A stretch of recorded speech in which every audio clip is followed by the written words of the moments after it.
Welcome to Cold Case Mystique. In today's video, we're diving into a collection of intriguing cold cases that have baffled investigators for years. We'll explore the mysterious details, the twists and turns, and the latest updates that might just crack these cases. Let's unravel these mysteries together.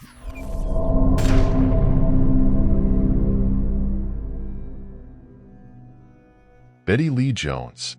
Betty Lee Jones, a 23-year-old mother of two, and her husband resided in Boulder County, Colorado, in 1970. She had only been married for 9 days to Robert Ray Jones. The two of them argued for the last 2 of those days. On March 8, 1970, they had their final fight in their Denver house at the intersection of York and 12th Streets. In the end, Betty tried to flag down automobiles on the street next to their house, while Robert drove away from the house. The last thing Betty was spotted doing was getting into a stopped blue car. The vehicle then proceeded south on York Street.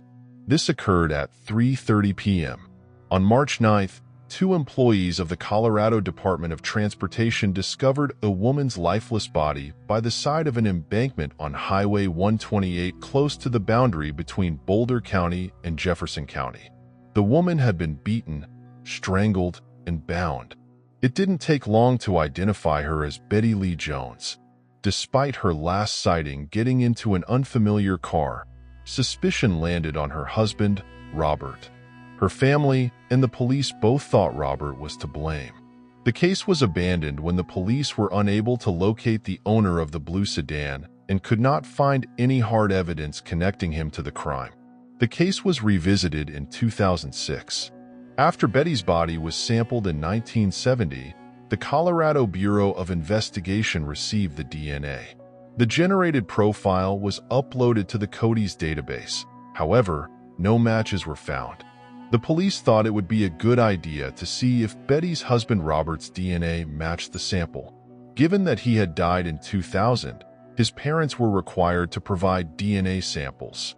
Subsequent DNA testing verified that Robert's sample did not match, ruling him out as a suspect. There have been numerous advancements in DNA technology over the years. The suspect's DNA has a more sophisticated profile in 2019. They were able to create the suspect's family tree as a result. It was eventually reduced to 2 sons of a woman who they thought had a close relationship with the suspect. Out of the 2 sons, just one was still alive. In 1977, the other one passed away. DNA samples were collected, and the surviving individual was interrogated. He claimed to have a different brother than the one who had died in 1977 when he spoke with investigators. The last the family heard from Paul, whose name was Paul, was in 1970, the same year that Betty was murdered. In addition, he possessed a blue sedan similar to the one Betty was last seen getting into. Following the exclusion of the brother who informed them about Paul and the sibling who died in 1977, the detectives understood they needed to find Paul. They did manage to find Paul in April 2020. He was located in the National Cemetery at Fort Logan. June 2019 saw his passing. His body was exhumed for DNA testing on April 8, 2020. Then, on April 24th, it was established that the DNA taken from Betty's body and Paul Leroy Martin's DNA matched. It's unlikely that Betty and Paul were acquainted. According to police theories, Betty entered his automobile that day, and at some time he killed her by assault. This is what Sheriff Joe Pell had to say. We would like to express our gratitude to the CBI, the FBI, and all the scientists and investigators who helped with this investigation. We also individually appreciate Detective Steve Ainsworth for his hard work and perseverance in cracking this extremely cold case, which was so cruelly committed. Steve does an amazing job for these victims and their families, and he has a long career that has been devoted to cold cases. If you're fascinated by true crime and enjoying the video so far, make sure to hit that subscribe button and give this video a thumbs up to stay updated on all our latest content. Moving on to the next case. Christopher Hervey. A fatal incident happened in Santa Ana, California, on January 4, 1996. 22-year-old Christopher Hervey lost his life defending himself during an attempted robbery. His girlfriend Jade Benning was the only person there when the assault occurred, and she quickly reported the crime to the police. 20 years later, an unidentified tip has reignited interest in the case and identified an unexpected suspect. The second most populous city in Orange County and the county seat is Santa Ana, which is well known for its favorable climate. Due to its abundance of outdoor activities, many museums, and the Santa Ana Zoo, it is a well-liked travel destination for people all over the world. It's interesting to note that this beautiful city is the birthplace of well-known actresses Michelle Pfeiffer and Diane Keaton. But in 1996, Santa Ana served as the setting for a true crime mystery that was on par with the production from Hollywood. The Santa Ana Police Department responded to a troubling 911 call in the early hours of January 4, 1996. When they finally arrived at the North Broadway Street apartment complex, they saw a horrific scene. A young guy named Christopher Hervey was lying in a pool of blood on the living room floor, gasping for air. A young woman who was identified as Christopher's live-in girlfriend, Jade Benning, was standing close by in a state of shock and was clearly harmed. Sadly, Christopher did not live, and his body was brought to the nearby mortuary for additional testing. After her first shock subsided, the authorities questioned Jade, the only witness to the incident. She recalled that while the flat was still undergoing renovations, she and Christopher had been sleeping in the living room. When she awoke at 3 in the morning, she saw Christopher fighting with an unidentified attacker. Her right hand was cut by the attacker when she tried to step in and help. Investigators noticed the damage to her right hand. Christopher had already fallen to the ground at that point, and the intruder had made off out the back door. She then made a 911 call to report the situation and ask for help. Police questioned Jade further, but after her general claims were confirmed, she was released without being charged and was no longer considered a suspect. The investigators launched an instant probe into the case. Upon conducting interviews with several neighbors, they were able to gather proof in favor of Jade's story. 15 minutes before the cops arrived, the neighbors claimed to have heard a furious dispute coming from the flat. Furthermore, a neighbor reported seeing a man run away from the area. The neighbor attested to the man's male gait, even though it was too dark to make out any distinguishing traits. Even though the flat was thoroughly searched, not much was found. Although the flat was messy, no murder weapon was found within or close to the apartment building. Technicians working at crime scenes were very careful to gather any possible DNA or fingerprint evidence. They also took evidence-related objects from Christopher and Jade's flat. When Christopher was autopsied in the days that followed, it was discovered that he had sustained many stab wounds to his upper chest. The hemorrhage was fatal due to the major arteries being ruptured. His body was sampled for DNA testing, with swabs and fingernail clippings taken. After all the formalities were finished, Christopher's body was returned to his family and buried in Forest Lawn Memorial Park in a secret ceremony in the middle of January 1996. Following that, Christopher's family declined to speak with the media and opted to keep their privacy intact. There were many challenges the investigators faced right from the start of the inquiry. All of the fingerprints that were discovered at the crime site were identified, and no criminal database contained any matches. Moreover, no evidence of a murder weapon was found. Speaking with those who knew Christopher and Jade well did not yield any noteworthy leads. Jade, along with her family and friends, were left in a state of uncertainty as the murder case of Christopher Hervey appeared to have come to a deadlock. Time passed with no fresh leads emerging, and the investigation seemed to have reached a standstill. The authorities came to the conclusion that a botched robbery attempt was the reason for Christopher's death. After the terrible incident, Jade went back to her family and carried on with her life.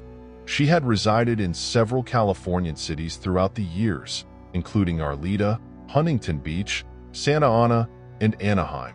She eventually traveled to Las Vegas, Nevada in 2001, and then she settled in Austin, Texas. Jade avoided the spotlight by maintaining a low profile, and not much was known about her life following Christopher's passing. Although it's unclear if she was actually married, there are rumors that she had 3 kids. Jade also had her own vintage clothing business.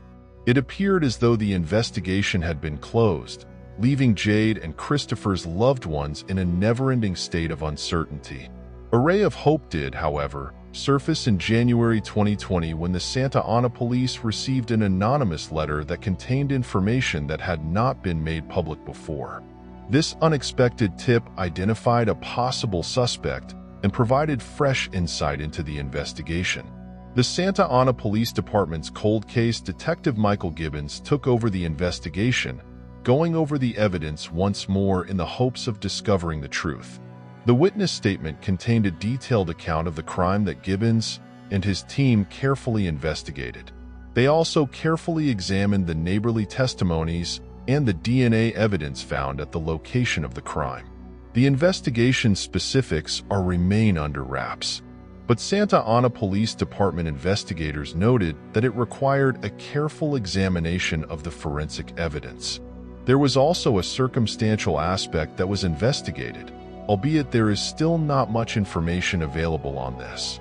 A search warrant was issued for a person of interest connected to the investigation on June 11, 2020. Investigators did not immediately reveal the person's identity, but they did say that their search took them to Austin, Texas.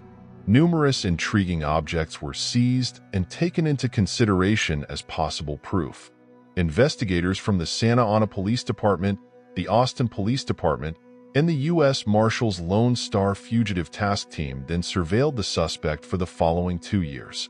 They collected enough evidence during this time to obtain an arrest warrant for the suspect based on a criminal complaint. When detectives eventually zeroed in on the suspect, it took a surprise for all those connected to the case that the suspect had been apprehended. It turned out that Jade Benning was the suspect. U.S. Marshals detained 48-year-old Jade Benning during a traffic check close to her Austin, Texas, home at 2:20 p.m. on Tuesday, May 3, 2022. That afternoon, Jade had been on her way back home from picking up her youngest boy from school. The arresting officers took her into a parking garage as she was handcuffed. Detectives have surmised that a confrontation between Jade and Christopher might have become violent, despite the fact that Jade gave no information to them. Before calling 911, Jade is thought to have stabbed Christopher and disposed of the murder weapon. Then she made up a tale about an unidentified person breaking into their flat with the intention of robbing them. This view is further supported by the neighbors' comments, which show that there was a heated dispute prior to the police showing up at the crime site. Jade was placed under arrest, and her bond was set at $1 million. She was being held at the Travis County Jail. She was extradited to California in May 2022 to appear in court. Jade's arraignment was set until June 8, 2022, after her initial court appearance on Monday, May 23, 2022. She entered a not guilty plea to the murder accusation during the hearing. Jade is presently being held at the Orange County Jail with a $1 million bond. There is not much information at this time because the matter is still being investigated. Regarding the evidence found, no updates have been given. The date of Jade Benning's trial has not yet been disclosed. Jade's mother currently has custody of her children at their Austin, Texas, home. About Jade Benning's arrest, Christopher Hervey's family has not released a statement. Moving on to the next case. Claire Morrison. At the age of 13, Claire Morrison resided in Geelong, Victoria, Australia, with her parents. Claire was a typical rebellious young girl who had lately taken up smoking cigarettes and mingling with teenagers on the streets. She did, nevertheless, have a large number of school pals. Claire went to Geelong Mall with her pal on December 18, 1992. Claire informed her pal that she planned to ride the bus home and obtain some cash to shop for Christmas presents. She would not be seen alive again after this. Witnesses observed her making her way towards Morrison Street, where she was scheduled to meet a friend at a McDonald's restaurant along Little Mallop Street Mall. She seemed inebriated, according to the witnesses. Her relatives filed a missing persons report after she failed to return home. The following day, December 19, 1992, a surfer discovered her nearly nude body close to Bells Beach. Her body was discovered in the water, strangled and bruised. In addition, sharks attacked and bit her body, making it challenging for the coroner to ascertain the cause of death. Shane McLaren, age 18, provided the police with the only lead they could uncover. He reported saw Claire get into a blue Holden Commodore with 2 men. For the following few months, police looked for this automobile. But after a few months, the police found out the claim was untrue, and Shane admitted it was all a fake. He was detained by police for perjury. The only person suspected of her murder is Shane McLaren, an ice addict who self-reported. Although Shane claims he was not involved in Claire's death, he acknowledged that he was a friend of Claire's and that they had been out and about when she vanished. He claimed that he made the fake report in an attempt to get into trouble. Claire's brother claimed that the police lost interest in the investigation and it became cold after it was discovered that the lead was bogus. Since then, there have been no developments in the case, and anyone with information on her murder might be eligible for a $50,000 prize. Moving on to the next case. David Alan Gore. Born in Florida in 1953, David Alan Gore had problematic behaviors from an early age. His first work as a petrol station attendant when he was a teenager ended in his dismissal after his supervisor found that Gore had been peeping at unsuspecting customers through a hole in the women's lavatory.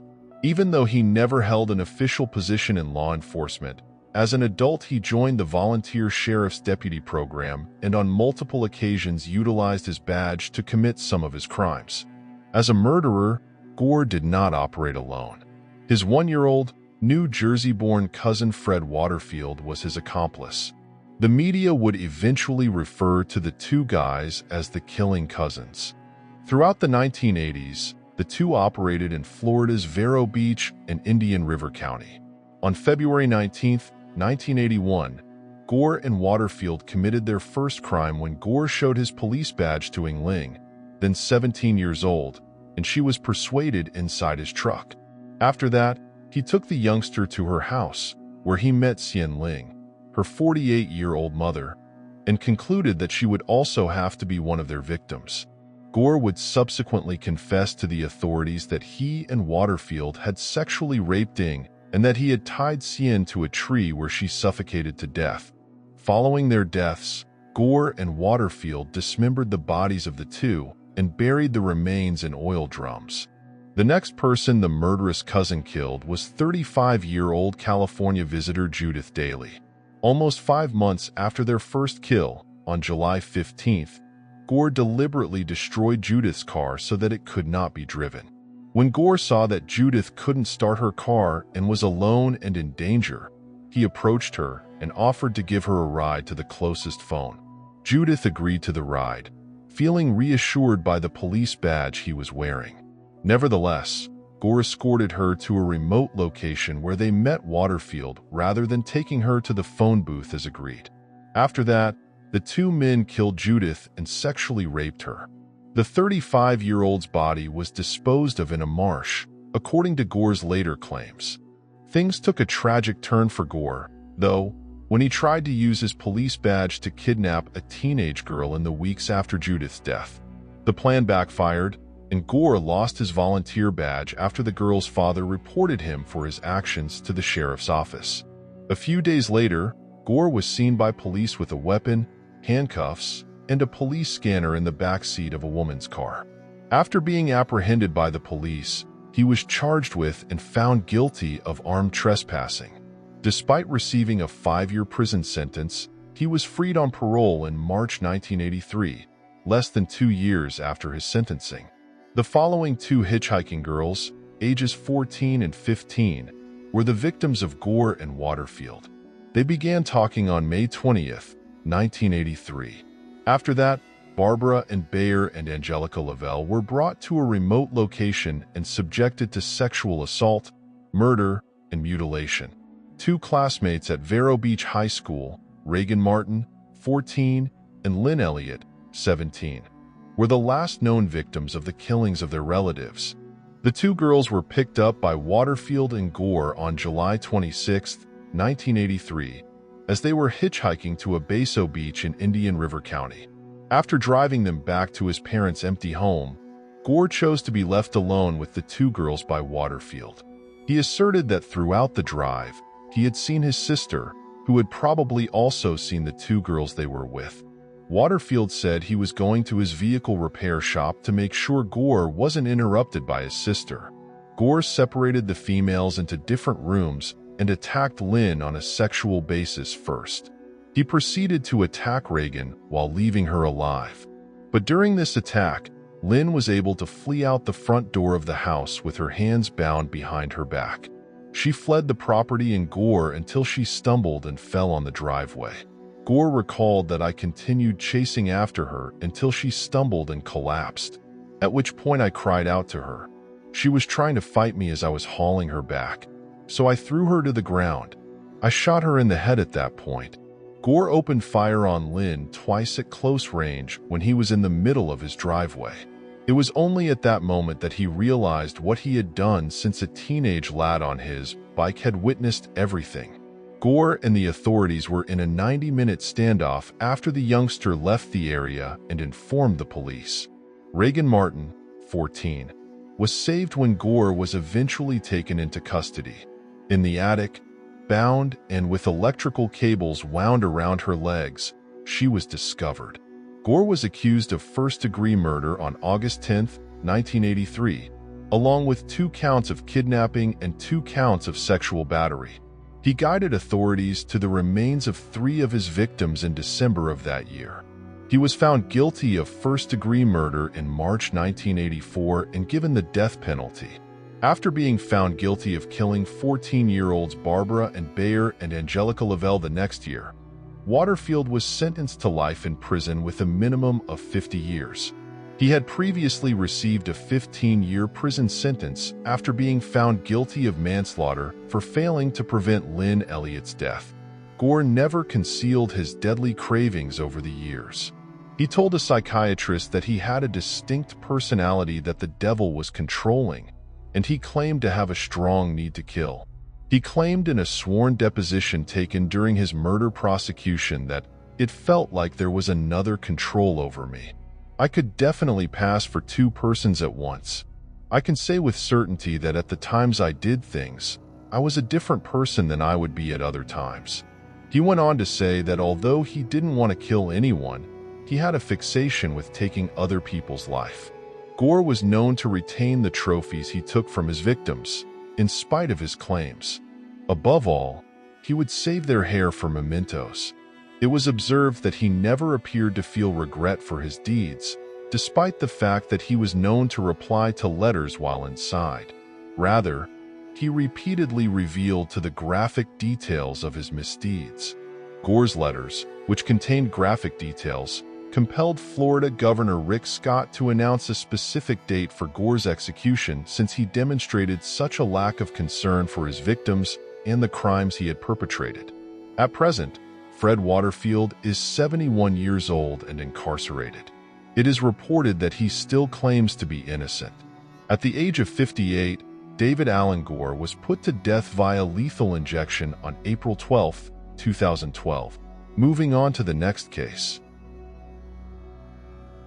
Debbie Dorian. A woman's body was discovered in a flat in Fresno County, California, on August 22nd. She was identified as Debbie Dorian, a 22-year-old college student. Duct tape was used to bind her body at the hands and feet. She also had her lips, nose, and eyes covered with duct tape around her head. Upon gathering DNA evidence from the crime scene, investigators submitted it into the Cody's database. However, no matches were found. Subsequently, in 2002, Fresno police discovered that a DNA sample taken from Debbie's case matched an attack that had occurred in Visalia, California. Not a single suspect was named by the Visalia police either.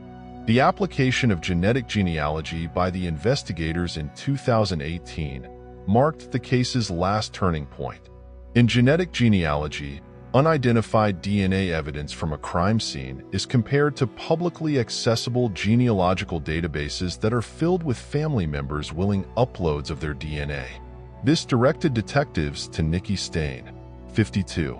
He was accused of attacking Debbie and killing her in January 2020. When Debbie's mother discovered who had abused her daughter prior to her death, she was overjoyed.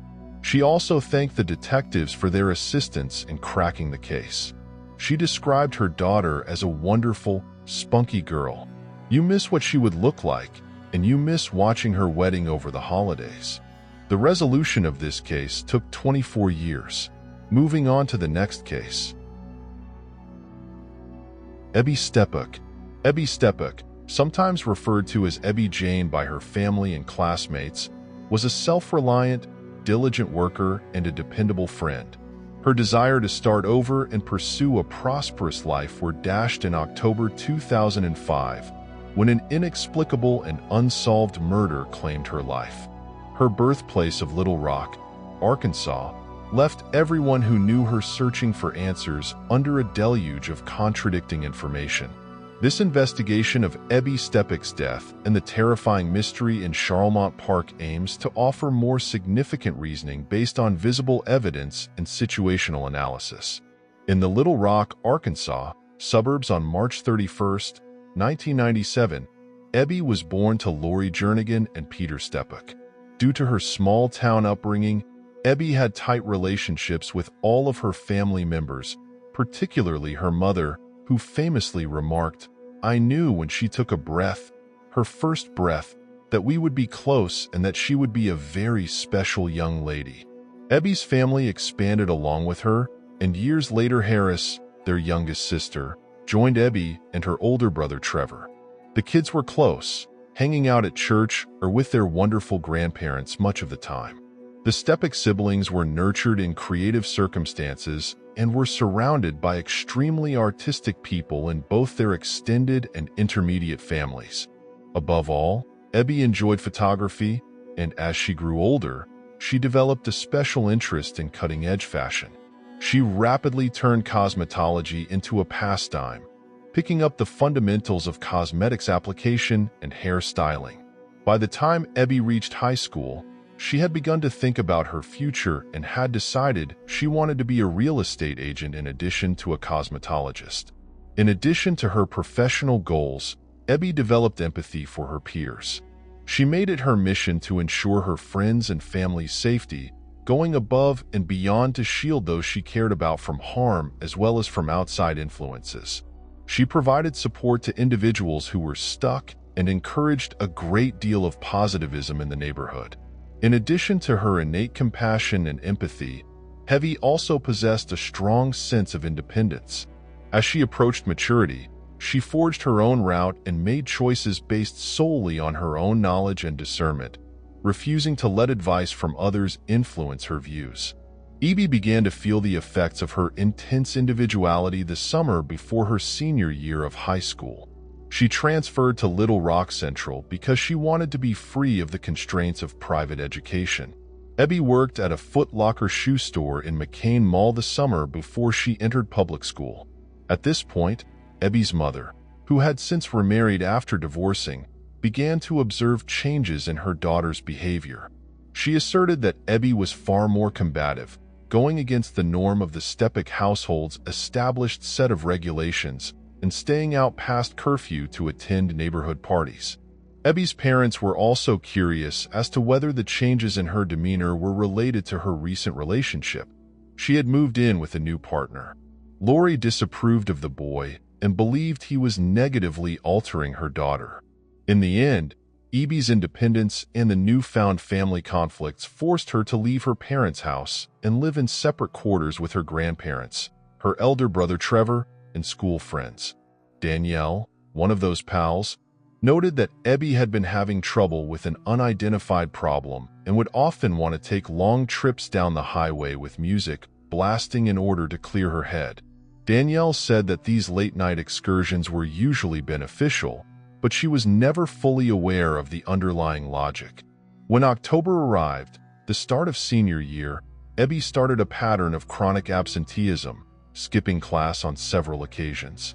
On October 24, 2015, Ebby went back to her mother and stepfather's house to tell them that she had been gang-raped by 4 individuals at a party the previous evening. This marked the top of all the weird behavior. She insisted on seeing justice done, convinced that the incident had been captured on camera by a cell phone.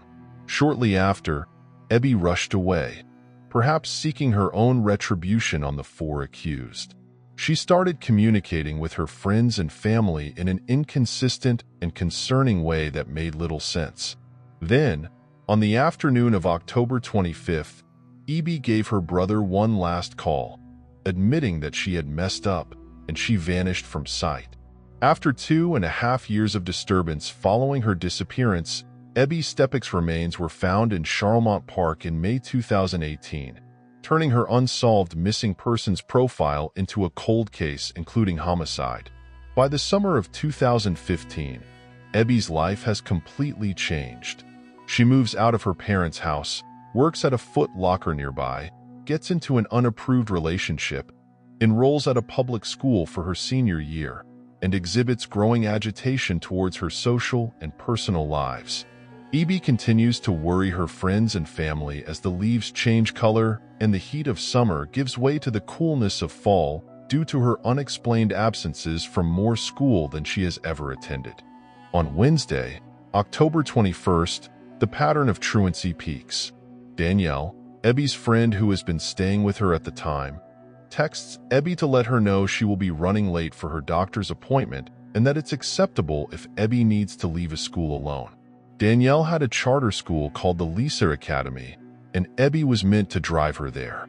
However, Ebby texted Danielle back, saying, "No, it's not a big deal at all." Admittedly, the circumstances surrounding today made me really not want to go. Later on, Danielle would admit that she had no idea what turmoil Ebby might be alluding to. The buddies were still in high spirits when they got together later that evening, despite the situation. 2 days later, on Friday, October 23rd, at night, Ebby goes to a party by herself. Later on, Danielle hinted that she didn't go since she didn't know any of the other guests, implying that Ebby was the only one familiar with the group. Ebby is gang-raped by 4 guys during the celebrations, and one of their cell phones is purportedly captured on camera. On Saturday, October 24th, early the following morning, Ebby goes back to her mother's house and tells Michael, her stepfather, and Lori about the sexual assault. Ebby wants the grown-ups to go with her when she goes to the police station to report the crime. Lori and Michael accept and inquire about meeting her at the police station at a later time.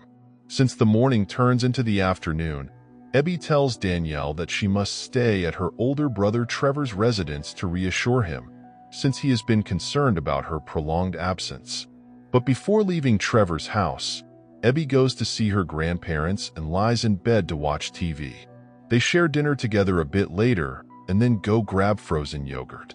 About 8 o'clock m. Ebby says goodbye to her grandparents, informing them that she needs to meet up with her stepfather Michael and that she will be spending the night there. Despite what Ebby had told Danielle earlier that day, her grandparents still leave their door open. Tonight is the evening shift, and Lori and Michael have not received a response from their daughter.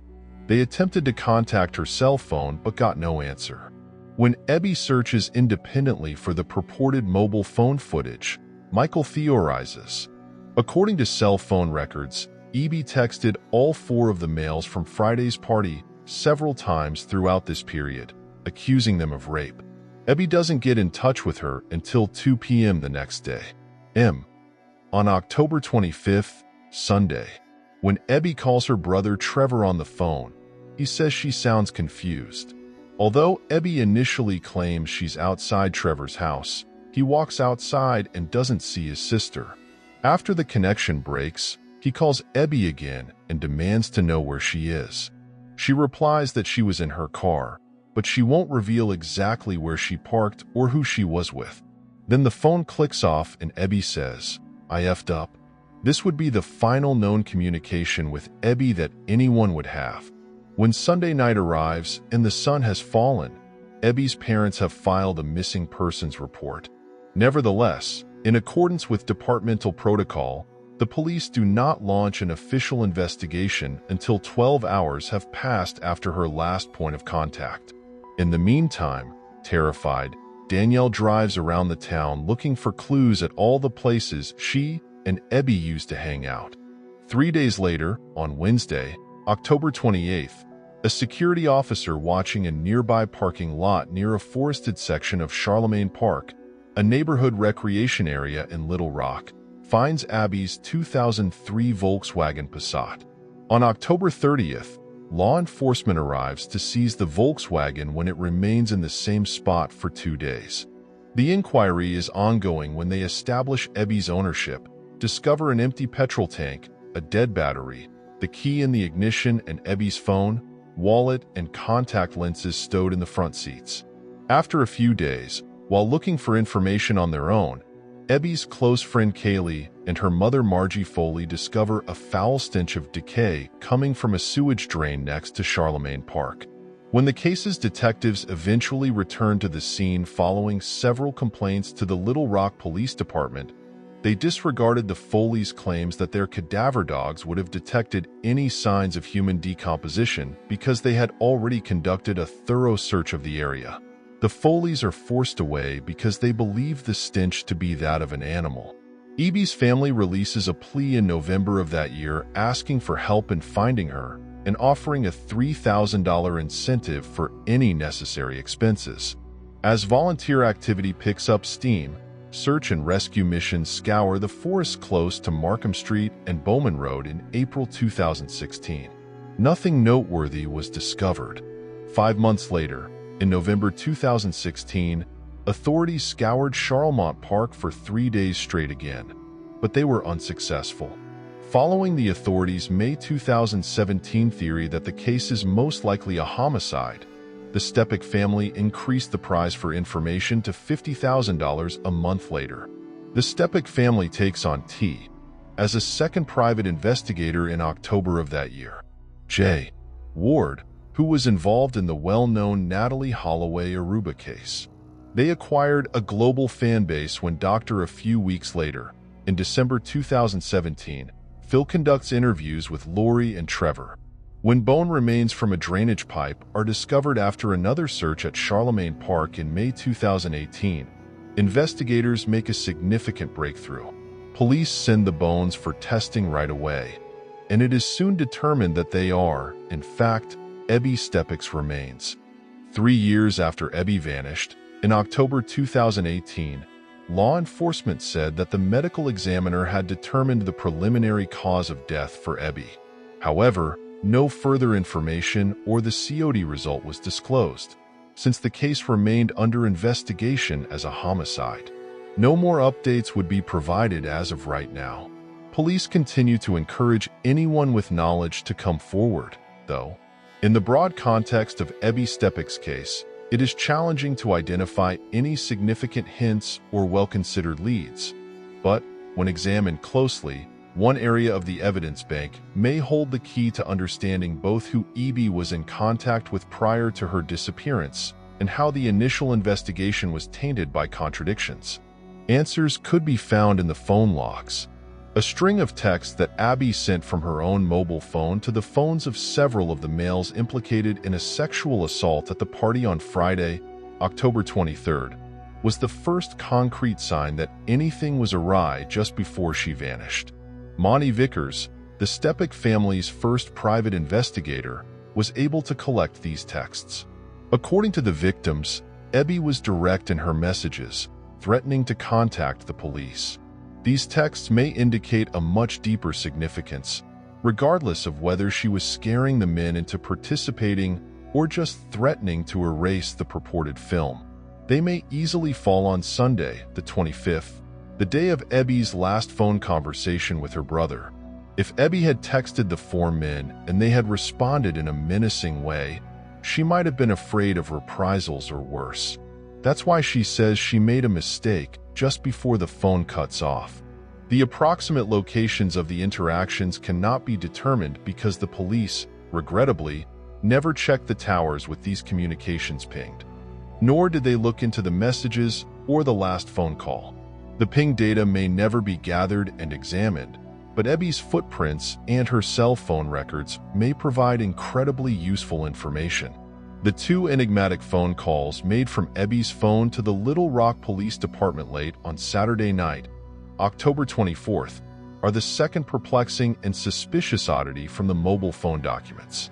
Every call, which lasted roughly a minute, was recorded in the records as an outbound connection to the LRPD.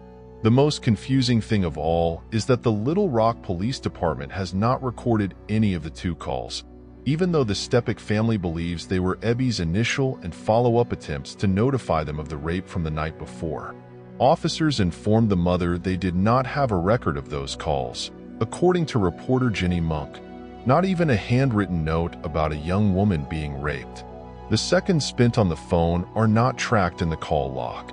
Not only is this a regrettable documentation gap, but it also casts doubt on the LRPD.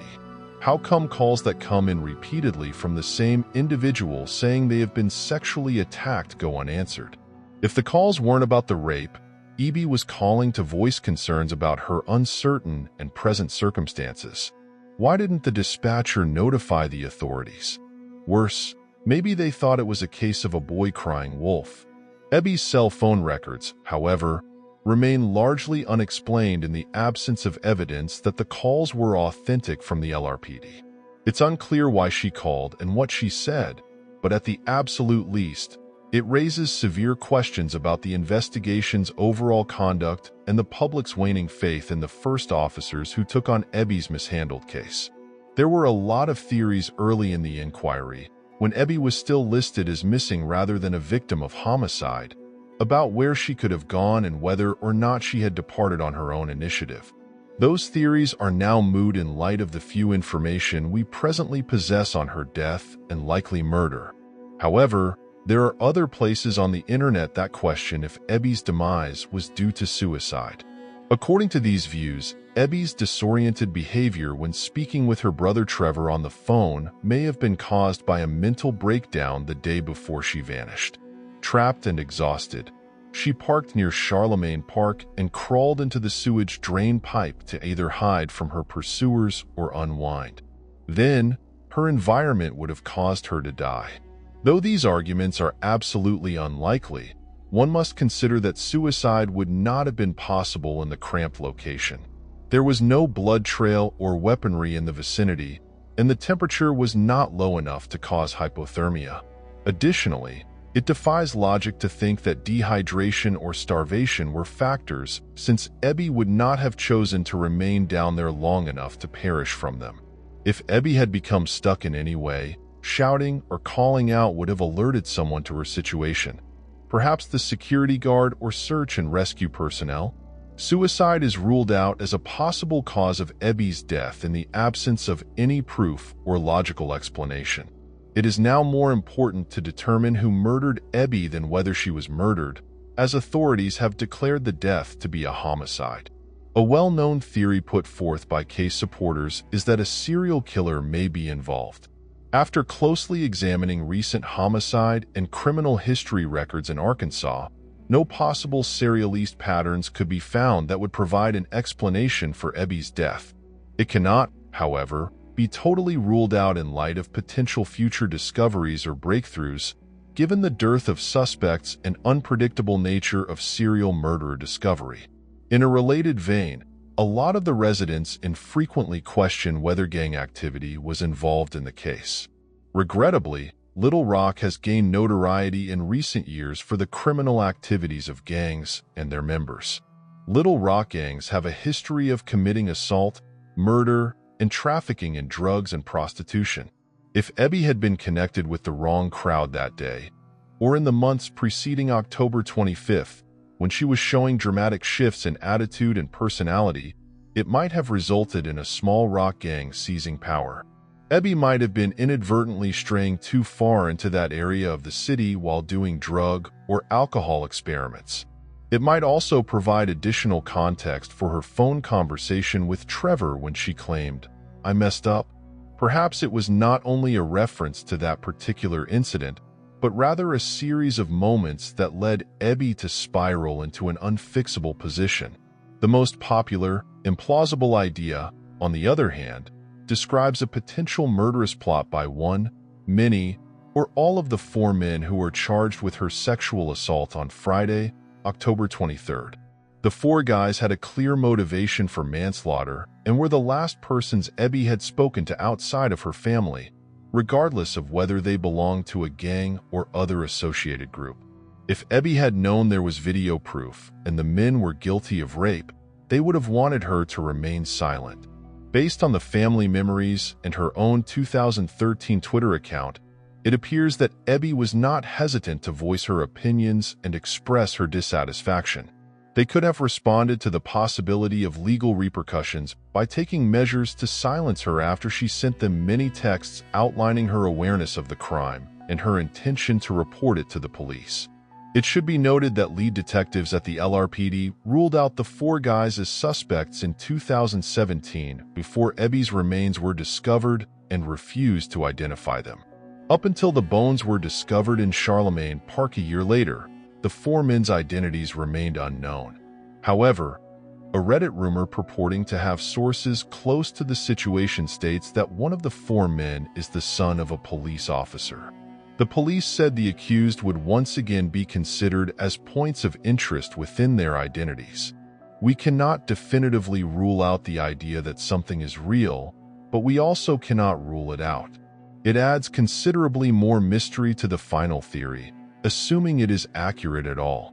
The family of Ebby and the people of Arkansas have scrutinized and criticized the entire investigation into her original disappearance and subsequent murder. The handling of Charlemagne Park and the search techniques used by the original detectives are the main points of contention among the public. As previously reported, a few days after Ebby vanished, Kaylee and Margie Foley, Ebby's pals, called the police after spotting what they described as carcass decomposition close to the park sewer system. But when the cops showed up, they dismissed it as no more than a decomposing animal and claimed there was no need to investigate the area again because they had already done so. This strikes me as really lazy and is concerning in a lot of ways. No matter how many times the region was examined, if traces of deterioration are detected near the location where the missing young teenage girl's automobile was recovered, it warrants further investigation. Although it's possible that it was only an animal, the Foleys were probably onto something as Ebby's remains were discovered in the same spot, the pipes, 2.5 years later. Apart from the unpleasant odor, the security officers reported that Ebby's car was left unattended in the parking lot, but the cops did not come. The authorities needed 3 days to travel to the park and examine the Volkswagen. 3 days is more than enough time for the offender to make amends and retrieve whatever proof they may have left behind. Furthermore, putting in the effort to handle a new Amber Alert scenario displays a lack of care and attention. When one considers the paucity of paperwork and the absence of response to Ebby's October 24th phone call to the LRPD, one gets similar feelings.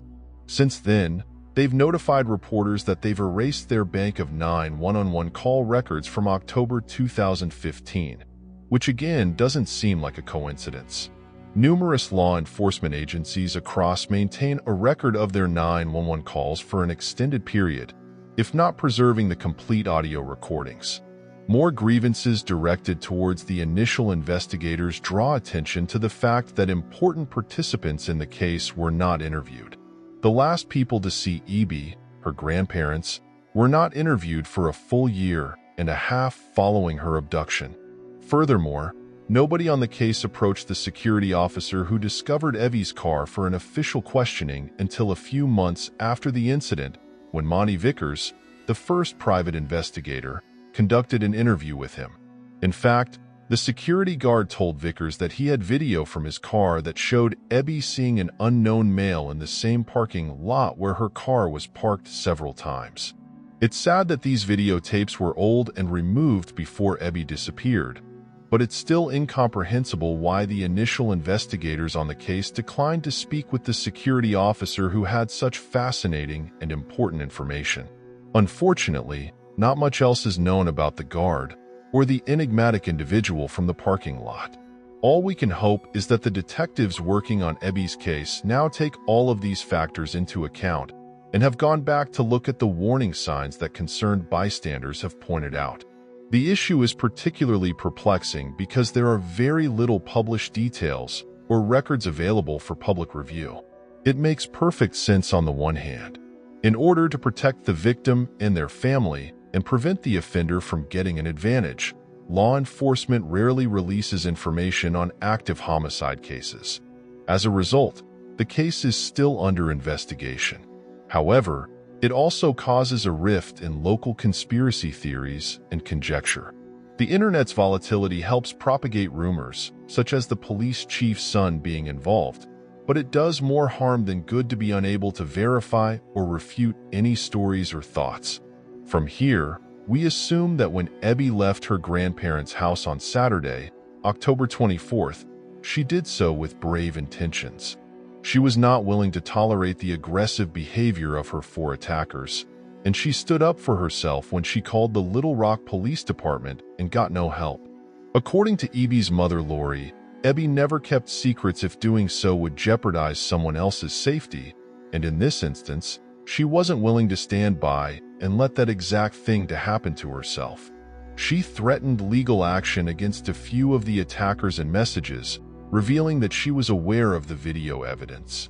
The four attackers either responded to the incident directly or found allies to carry out what was about to happen, creating dread and rage in the men she texted. The males may have subsequently feigned regret, claiming to remove the tapes and offer an in-person apology. Ebby might have naively consented to meet them in the hopes of ending the agony since he wanted to see the best in everyone. That's probably where the problem stemmed from. Charlemagne Park is where Ebby's car was driven and left to run dead, confusing investigators and giving the culprits time to deal with Ebby's corpse. This is most likely where the meeting took place instead of Charlemont Park. Following the police's initial search of the park, the body was relocated to the drainage pipe, which is why the Foley family smelled decaying food, and also explains why the cadaver dogs didn't find any scent during the initial search. It is impossible to say for sure how often the body was moved after that, if at all, but it's possible that it wasn't there on the night of Sunday, October 25th, when the maiden mystery started. It is not possible to verify the actual deeds of the four men charged with rape, the original detectives, or any other co-conspirators until the case is fully resolved and arrests are publicized. All we can do in the interim is pay respect to Ebby and her memory with dignity and grace. She enjoyed listening to the waves at the beach. She cherished the calm, the seashells, the beach, and the sunshine. In Ebby's obituary, her mother related the following tale. Ebby was 10 years old on vacation at the time of a tropical depression that was predicted to linger for 7 days. Ebby's mother said, "We're praying the storm away." When she asked to go outside and play, the rest of us watched the sun come out, and the rest of the week was filled with sunlight. But she stepped straight out into the storm and prayed it away. One of our favorite spots was the beach. She is still with me, and I will always feel that way. Wherever the next life takes us, hopefully Ebby is tumbling in the warmth of some other kind of beach. In the interim, we have to keep working hard to put an end to her senseless killing and bring harmony to the Stepock and Jernigan families, to support her friends, to keep her loved ones safe, and to help those in need. Ebby would stop at nothing. Moving on to the next case. Jacques Michinot. Jacques Michinot, his spouse Pierrette, and their 2 kids, Eric and Bruno, departed from their residence in the French commune of Boutiers, Saint-Georges, on December 24, 1972, to spend Christmas Eve with Jack's friend in Cognac. At the St. Gobain glass factory in Chateau Bernard, Jacques and his pal worked side by side, and their families were well acquainted. Everyone had a good evening, eating dinner and playing games long into the night. The Michinot family left at around 2 in the morning and drove to their home in their maroon-colored Simca 1100. The Michinot family could have returned home in no more than 10 minutes, given there was just a 3 kilometers distance between their residences. But they would never return to their own house. They disappeared as if by magic. Jacques' parents filed a missing persons report a week later after they had not heard from them. When the police entered the Michelino residence, they discovered that the Christmas tree still had the children's gifts wrapped. They discovered spoiled oysters and turkey in the refrigerator.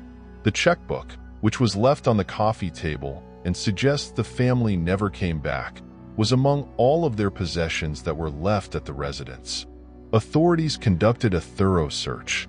The night the family vanished, a heavy fog had descended upon the town, making vision difficult.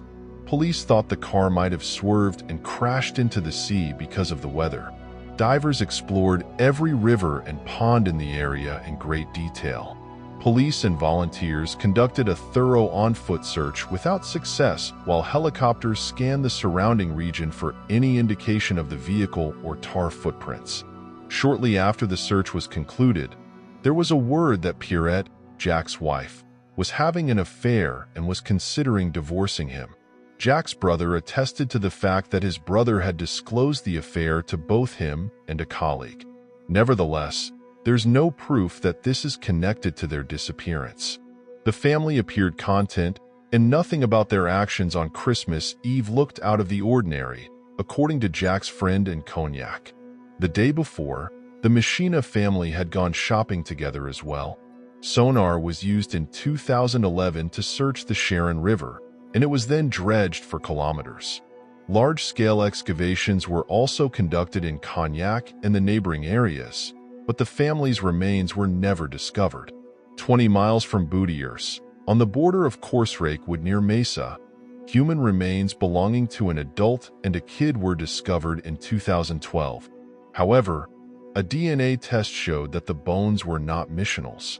A maroon Simca 1100, identical to the missionary's vehicle, was discovered in the Sharon River in 2013, around 50 kilometers away from Boutiers. But the car did not belong to the Michinot family, according to a review of the registration and the license plate. Since then, there have been no developments in the matter, which is still open and unresolved. Moving on to the next case. Kenny Veach. Kenny Veach, an enthusiastic and knowledgeable hiker named Kenny Veach, began posting comments on YouTube in 2015, claiming to have discovered a strange cave hidden among oddities in the Nevada desert Sheep Mountains. He wrote about finding the oddly formed cave opening while trekking in the Nevada desert close to Nellis Air Force Base. According to Kenny, the cave entrance was formed like the letter M, was at ground level, and was roughly the same height as him. He remembered that as soon as he stepped inside the cave, his body began to vibrate more intensely. He claimed, "All of a sudden, I got really scared and ran out of there." Kenny made the decision to create a YouTube video about this enigmatic cave in response to the numerous comments he received about it and their interest. Eventually, armed with a camera to document his adventures and any proof he stumbled upon, he would trek out into the untamed Nevada Badlands once more. However, he was unable to move the cave on this second expedition. He posted the expedition's footage online, which piqued people's curiosity about the enigmatic cave even more. Encouraged by other YouTube commenters, Veach promised to go back to the cave and to bring a rifle for defense. One commenter on YouTube even said, "No, never return there. Don't enter the cave if you find its opening. You won't be able to exit if you do." "What makes you say that?" Kenny questioned. However, she received no response. Kenny visited the location again on November 10, 2014, and this time he planned an overnight walk after discovering the cave. After this third trip, Kenny never showed up. All that could be located of Kenny Veach, despite efforts by friends, family, and the Nevada Red Rock search and rescue team was his cell phone, which was discovered next to an abandoned mineshaft. Despite sending a camera down the mineshaft, Kinney was nowhere to be located. Given that Kinney disliked carrying a GPS, there is a theory that he either died from exposure or fell and died in an unidentified cave. Some have speculated that he might have been kidnapped by a drug cartel, witnessed something he shouldn't have, and inadvertently stumbled across criminal behavior. Conspiracy theories of extraterrestrial abduction and ominous military activities have also been circulated because this is the Nevada desert, the home of Area 51. Some have speculated that he might have come upon a mountain lion. Since then, his girlfriend has left a YouTube comment advising all hikers to carry a GPS device with them. The cave from which he escaped has never been located again. For the time being, the M Cave, if it exists at all, remains hidden in the harsh desert, possibly waiting for its next prey. Thanks for watching. We hope you enjoyed exploring these intriguing cold cases with us. If you found the video fascinating, don't forget to give it a thumbs up and subscribe to Cold Case Mystique for more deep dives into unsolved mysteries. Your support helps us bring you more compelling content. Leave a comment below with your thoughts or any cases you'd like us to cover next. See you in the next video, and remember, the search for truth never stops.